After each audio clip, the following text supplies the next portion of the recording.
Hi friend, मी doctor आनंद गोणेकर स्वागत करतो तुमचं एका नवीन व्हिडिओमध्ये। आज आपण बघणार आहोत की केसांच्या समस्या। बरेचसे पेशंट आजकाल माझ्याकडे केसांच्या समस्या घेऊन येतात। पूर्वी हे प्रमाण किंवा हे वय 40 नंतर असायचं, पण आज हे वय खूप कमी आलंय। म्हणजे जवळजवळ 15, 16, 17, 18, 19, 20 ते 25 ते 30 वयोगटातली मुलं आणि मुली माझ्याकडे केसांच्या समस्या घेऊन येत आहेत। ह्या वयोगटावरून मला याचं गांभीर्य समजतंय। हे केस गळण्याची प्रमुख कारणं काय आहेत? तर सगळ्यात पहिली महत्त्वाची गोष्ट म्हणजे अनुवंशिकता। जर तुमच्या घरामध्ये तुमच्या आईवडिलांना केस गळायचा प्रॉब्लेम असेल, तरुण वयामध्ये तुमच्या आईवडिलांचे केस गेलेले असतील, तर तुम्हाला केस गळण्याचा धोका इतर व्यक्तींपेक्षा जास्त राहतो। आम्ही हेरिडिटरी फॅक्टर बोलतो, अनुवंशिकता बोलतो। दुसरं कारण आहे की आताची अयोग्य लाईफस्टाईल। अयोग्य लाईफस्टाईल म्हणजे काय की तुम्ही आजकाल जे खाताय ते भेसळयुक्त अन्न खाताय, त्यामुळे जे न्यूट्रिशनल व्हॅल्यू आपल्याला मिळायला पाहिजेत, जे आपल्या केसांच्या पोषक वाढीसाठी आवश्यक असणारे घटक आपल्या शरीरामध्ये जायला पाहिजेत, ते मिळत नाहीत आणि त्यामुळे केस गळण्याचं प्रमाण भयंकर वाढले, पिकण्याचं प्रमाण सुद्धा भयंकर वाढले। तिसरं सगळ्यात महत्त्वाचं कारण म्हणजे लोक अयोग्य पद्धतीने केसांना ट्रीट करतात। म्हणजे काय की दररोज डोक्यावरून आंघोळ करणे, अतिशय गरम पाण्याने किंवा एकदम थंड पाण्याने आंघोळ करणं, यामुळे केसांचा पोत बिघडतो। त्यानंतर केस ओले असताना त्याच्यावर कंगवा मारणं, त्याच्यामुळे केस तुमच्या मुळापासून तुटतात, टक्कल पडण्याचे चान्सेस जास्त असतात। त्याला आम्ही ॲलोपेशिया म्हणतो। तसंच केमिकल युक्त तुम्ही डाय वापरता बऱ्याच वेळेला।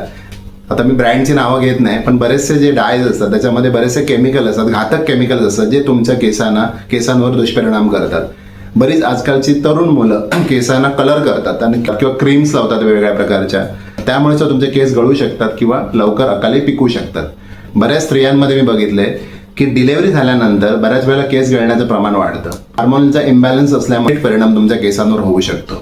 तुम्ही जर ॲलोपॅथी डॉक्टरांकडे गेला तर ॲलोपॅथी डॉक्टर तुम्हाला मल्टीव्हिटॅमिनच्या गोळ्या देतात, व्हिटॅमिन ईच्या गोळ्या देतात, तुम्हाला काही सप्लिमेंट प्रोटीनचे डबे देतात, शेक देतात, तुम्हाला केश रोपणाचा सल्ला देतात। केश रोपणाचा सल्ला देणे म्हणजे काय तर जवळजवळ 1.5 ते 2 लाखाला फटका, आणि हे करून सुद्धा तुमचे केस येतीलच याची गॅरंटी सुद्धा नाहीये।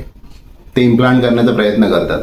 नैसर्गिक पद्धतीने केस येणं आणि इम्प्लांट करून केस घेणं याच्यामध्ये जमीन अस्मानाचा फरक असतो। तर सगळ्यात महत्त्वाची गोष्ट म्हणजे जर तुम्हाला नैसर्गिक पद्धतीने केस यावेसे वाटत असतील तर मी काही तुम्हाला छोट्या छोट्या टिप्स देतो, त्यात जर तुम्ही वापरलात तर निश्चितच तुम्ही तुमच्या केसांचं संरक्षण करू शकता। सगळ्यात पहिली महत्त्वाची गोष्ट म्हणजे दररोज तुम्ही केसांवरून आंघोळ करू नका। खूप महत्त्वाची गोष्ट आहे। बरेच जण घेतात केसांवर दररोज गरम पाणी, थंड पाण्याचा मारा करून केस हे करतात। सगळ्यात दुसरी महत्त्वाची गोष्ट म्हणजे कधीही केसांना साबण लावू नका। ओले केस असताना कधीही विंचरू नका। तुम्ही हेअर ड्रायर घ्या किंवा पूर्वीच्या काळी महिला आपल्या टॉवल बांधायच्या, टॉवल बांधून त्याला ड्राय करायच्या, ती सगळ्यात बेस्ट पद्धत आहे। त्याबरोबर तुम्ही संतुलित आहार घेणं खूप गरजेचं आहे, ज्याच्यामध्ये तुमच्या शरीरामध्ये जास्तीत जास्त प्रमाणामध्ये मल्टीव्हिटॅमिन्स आणि प्रोटीनयुक्त आहार असला पाहिजे। प्रोटीनयुक्त आहार तुम्हाला कशामधून मिळेल? जर शाकाहारी असाल तर तुम्हाला जास्तीत जास्त प्रमाणामध्ये स्प्राऊटमधून मिळेल। मोड आलेली कडधान्य तुम्ही घेऊ शकता वाफवून। त्याचबरोबर तुम्ही सर्व प्रकारच्या हिरव्या पालेभाज्या घेऊ शकता। गाजर, बीट, काकडी, टोमॅटो याचं सलाड करून जेवणामध्ये तुमच्या घेऊ शकता। त्याचबरोबर तुम्ही जास्त धुळीमध्ये, मातीमध्ये जर जात असाल तर शक्यतो तुमच्या केसांना कव्हर अप करणं खूप गरजेचं आहे, जेणेकरून ती डस्ट किंवा धूळ तुमच्या पूर्ण केसांमध्ये चिकटा पकडू देत नाही। कुठल्याही प्रकारचं जर तुमचं फंगल इन्फेक्शन असेल तर त्याला प्रॉपर ट्रीटमेंट घ्या, कारण फंगल इन्फेक्शन एकदा झालं तर तिथला पूर्णपणे पॅच ओपन होतो, कारण फंगल इन्फेक्शनमुळे सुद्धा तुमचे केस गळू शकतात। जर तुम्हाला वारंवार केसामध्ये कोंडा होत असेल तरी सुद्धा तुमचे केस गळतात। आणि पण पूर्वीच्या काळी लोक शिकेकाई आणि रिठाने धुवायचे, आठवड्यातून फक्त 2 वेळा आंघोळ करायचे, आणि पाणी सुद्धा त्यांचं एकदम थंड नसायचं, एकदम गरम नाही, गरम थंड करून ठेवलेलं कोमट पाण्याने आंघोळ करणं खूप गरजेचं असतं।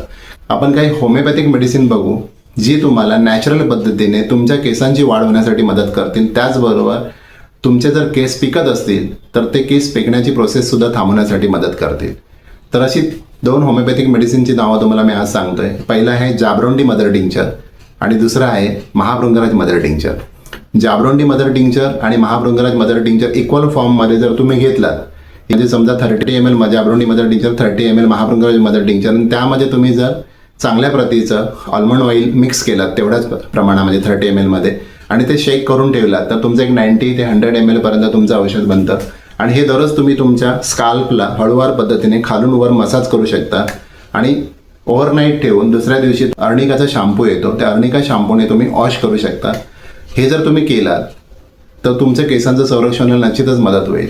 जर तुम्हाला वारंवार केस गळत असतील किंवा तुमच्या केसांचं कारण दुसऱ्या पद्धतीचं काही असेल, काही फंगल इन्फेक्शन असतील किंवा इतर काही केसांमध्ये तुमच्या वारंवार कोंडा होत असेल किंवा तुम्हाला अनुवंशिकता असेल, केस गळतीच्या केस पिकण्याच्या समस्येसाठी नॅचरल पद्धतीने नैसर्गिक पद्धतीने जर तुमचे टिकवायचे असतील, त्याचं संरक्षण करायचं असेल, तर आज मी तुम्हाला कमीत कमी खर्चामध्ये एक 3 महिन्याचं हेअर ऑइलचं पॅकेज मिळतं. त्या हेअर ऑइलच्या पॅकेजबद्दल तुम्हाला कोणती माहिती हवी असल्यास खालील नंबरवर व्हॉट्सअप तुम्ही करू शकता. तर तुम्हाला ही पूर्णपणे माहिती मिळेल की केस ऑइल हे कोणत्या पद्धतीने अप्लाय करायचं असतं, त्याबरोबर तो शॅम्पू कशा पद्धतीने लावायचा असतो आणि त्याचबरोबर डाएटचा चार्ट त्याच्यामध्ये दिलेला असतो. तो डाएटचा चार्ट तुम्ही तो फॉलो करून तुमच्या केसांचं आरोग्य निश्चितच सुधारू शकता. आणि तुम्ही सुद्धा म्हणू शकता की आजपासून मी स्वतः तरुण आहे. तुम्हाला जर माझे व्हिडिओ आवडत असतील तर माझ्या डॉक्टर आनंद भाऊ ह्या यूट्यूब चॅनेलला सबस्क्राईब करा, जास्तीत जास्त लोकांपर्यंत शेअर करा, लाईक करा. भेटूया पुढील व्हिडिओमध्ये. तोपर्यंत स्वस्थ राहा, प्रसन्न राहा, निरोगी राहा आणि डॉक्टर आनंद सोबत आनंदी राहा. धन्यवाद.